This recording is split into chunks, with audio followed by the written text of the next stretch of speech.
Hello friends, कैसे हैं आप सभी लोग। आई होप आप सभी लोग बढ़िया होंगे। एंड जैसा कि आप लोग जान रहे हो कि आप लोग का हिंदी का पेपर 2023-27 जो अभी था वो आज 6 तारीख है और आज आपका हिंदी का पेपर एंड हुआ। और ये भी जान रहे हैं कि आप लोग का 70 मार्क्स का एग्जाम हुआ है। तो इस बार क्या था, मेन जो ऑप्शन आपका नहीं पूछा गया था, जैसे एमसीक्यू पूछता है ना, वैसे एमसीक्यू नहीं पूछा गया था। बस एक लाइन में आप उत्तर दीजिए, ऐसे पूछा गया था।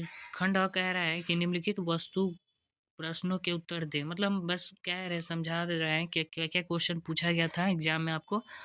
तो अभी हम बस एमसीक्यू शॉर्ट टाइम में जो है वही हम बता देंगे। तो निम्नलिखित वस्तुनिष्ठ प्रश्नों के उत्तर दें।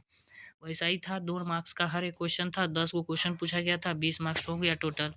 तो पूछा गया है कि देवनागरी लिपि की उत्पत्ति किस लिपि से हुई थी। तो देवनागरी लिपि की उत्पत्ति किस लिपि से हुई थी, तो इसका एक शॉर्ट में आंसर हो जाएगा, देवनागरी लिपि की उत्पत्ति ऐसे लिख करके लिख सकते हैं।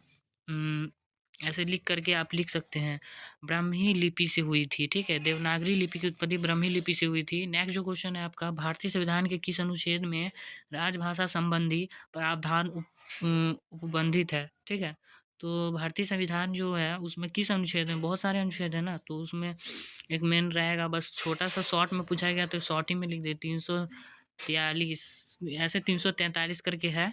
सो प्रधान में पूछा गया था, ठीक ऐसे। ठीक है, संविधान के अष्टम अनुसूची में कितने भाषाओं को मान्यता मिली है। मतलब कि जो आपका अष्टम अनुसूची है उसमें कितने भाषाएं हैं संविधान में, तो 22 भाषा का बोला गया था। मतलब भाषाओं को मान्यता मिला हुआ था संविधान में अष्टम सूची में। ठीक है, नेक्स्ट जो आपका क्वेश्चन है, पूछा गया है संविधान के किस भाग में भाषा संबंधी प्रावधान उपबंधित है। किस भाग में भाषा संबंधी प्रावधान जो है आपका उपबंधित है, तो भाग 17 में है। ठीक, भाग 17 में आपका भाषा संबंधी प्रावधान है। नेक्स्ट जो क्वेश्चन आपका पूछा गया था, भय निबंध के, ये आपको बुक से पूछा गया था, तो भय निबंध के लेखक कौन थे। तो भय जो लेखक थे उनके, वो हमारे को आचार्य रामचंद्र शुक्ल थे। शुक्ला, शुक्ला कह सकते हैं ऐसे, आचार्य रामचंद्र शुक्ल। ठीक है, शुक्ल।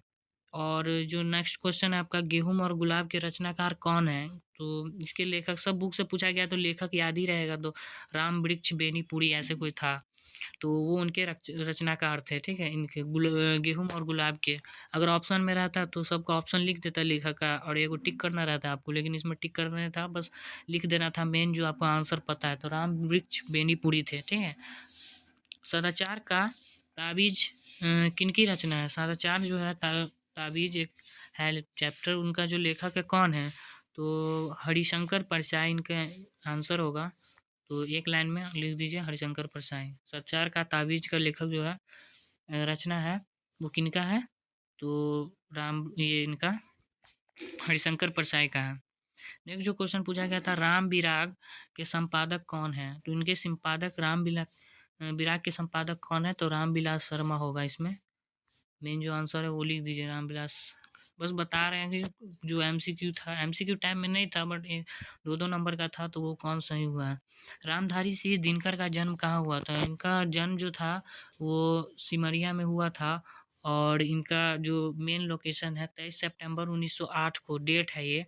और मुंगेर जिला था, मुंगेर जिले में पड़ता है सिमरिया, तो उनका जन्म सिमरिया में, मुंगेर जिला के सिमरिया में हुआ था। और डेट जो था वो आपको 23 सितंबर था 1908 को। ठीक है, 23 सितंबर 1908 को, तो इनका जन्म ना में हुआ था। नेक्स्ट जो आपका खंड ब में क्वेश्चन था, 4 प्रश्नों पर संक्षिप्त टिप्पणी दीजिए, टिप्पणी लिखें। मतलब किन्हीं में से 4, सब 4 नहीं। तो दिया हुआ है सारा 1 2 3 4 5 6, 6 दिया हुआ है क्या। प्रारूपम पे, देवनागरी लिपि पे, संपर्क भाषा पे, सरकारी पत्राचार पे, और रामधारी सिंह दिनकर पे, तुलसीदास, इन पे से किसी पे आपको 4 संक्षिप्त में एक टिप्पणी, मतलब उसके बारे में विशेष लिखना था पूरा।